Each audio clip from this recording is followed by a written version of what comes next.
गणेश जी की 4 भुजाएं दिखाते हैं और 4 भुजाओं में बहुत सुंदर अलंकार है। एक भुजा में कुल्हाड़ी है। कुल्हाड़ी से क्या करते हैं? जो परमात्मा से ज्ञान मिलता है, तो वो कुल्हाड़ी, ज्ञान की कुल्हाड़ी मतलब अपने विकार, अपने वाइसेस, अपनी नेगेटिविटीज़ एंड मोस्ट इम्पोर्टेंट अपने पास्ट रॉन्ग कार्मिक अकाउंट्स को काटना, उनको फिनिश करना। क्योंकि अभी हमें ज्ञान मिला है, तो पास्ट का कोई भी कार्मिक अकाउंट आएगा, लेकिन ज्ञान से प्रेजेंट थॉट्स, प्रेजेंट बिहेवियर्स उस पास्ट के कार्मिक अकाउंट को काट के फिनिश कर देंगे। दूसरे हाथ में रस्सी दिखाते हैं, द रोप।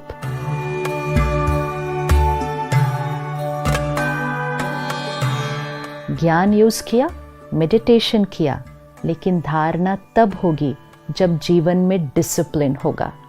डिसिप्लिन, संयम, नियम, इसके बिना धारणा नहीं हो सकती। तो अपने जीवन को मर्यादाओं की रस्सी में बांधना है। ऐसा नहीं कुछ भी खाया, कुछ भी पिया, कभी भी सोए, कभी भी उठे, कुछ भी बोला, कुछ भी किया, पैसे कमाने गए तो किसी भी तरह काम कर दिया। ऐसी आत्मा वाइज नहीं बन सकती है। लेकिन जीवन को मर्यादाओं की रस्सी में बांध दिया।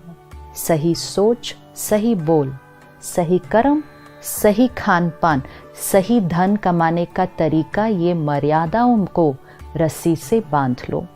फिर तीसरे हाथ को ब्लेसिंग देता हुआ दिखाते हैं, मतलब हाथ हमेशा ऐसे। आज अगर हम अपने जीवन में देखें, हमेशा सारा दिन हमें किसी से कुछ ना कुछ चाहिए होता है, और कुछ नहीं तो प्यार चाहिए, रिस्पेक्ट चाहिए, ट्रस्ट चाहिए, एक्नॉलेजमेंट चाहिए, अप्रिसिएशन चाहिए। ऐसे हाथ है हमारा। लेकिन गणेश जी का हाथ ऐसा नहीं है। गणेश जी का हाथ ऐसा है, मतलब चाहिए चाहिए कुछ नहीं, सब कुछ देना है, सबको देना है, एंड मोस्ट इम्पोर्टेंट सबको ब्लेसिंग्स देना है, दुआएं देना है। विच मीन्स कोई भी आत्मा आए, कैसे भी संस्कार हो, कैसा भी व्यवहार हो, वो अपने संस्कार लेकर आएंगे, वो अपने कर्म करेंगे, लेकिन हमारे से उनके लिए सिर्फ और सिर्फ pure thoughts, pure words, blessings. तो एक हाथ ऐसे, मतलब सबको दुआएं देते जाओ, दुआएं देते जाओ।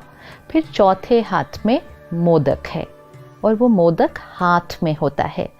मोदक अर्थात स्पिरिचुअलिटी को अपने जीवन में लाना सहज है, लेकिन केयरलेस होकर नहीं हो सकता है। Constant attention.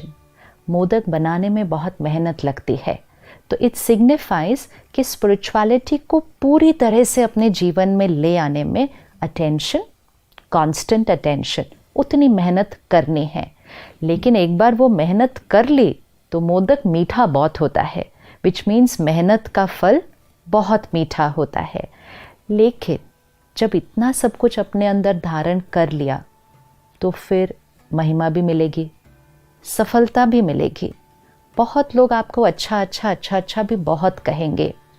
उस समय ध्यान रखना है, ज्ञान का अहंकार न आ जाए, विशेषताओं का अहंकार न आ जाए, जो कार्य परमात्मा आपसे करवा रहा है उसका अहंकार न आ जाए।